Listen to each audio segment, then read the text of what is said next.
வாழ்க வையகம், வாழ்க வையகம், வாழ்க வளமுடன். அருள் தந்தை வேதாத்ரி மகரிஷி அவர்களின் நாளொரு நற்சிந்தனை, டிசம்பர் 13. தலைப்பு: வாழ்க்கையின் சிற்பி. இன்று மக்களிடையே இவரை கெடுத்துவிட வேண்டும் என்று அவரும், அவரை கெடுத்துவிட வேண்டும் என்று இவரும், இன்னும் பல விதத்திலும் தீய எண்ணம் மலிவாக காணப்படுகிறது.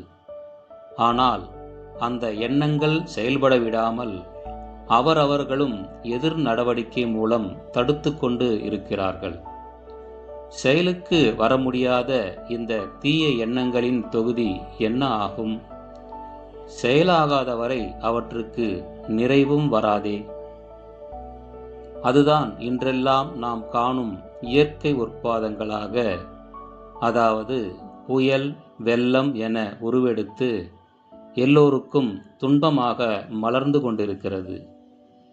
ஏனெனில் இயற்கையேதான் எண்ணமாக வந்திருக்கிறது.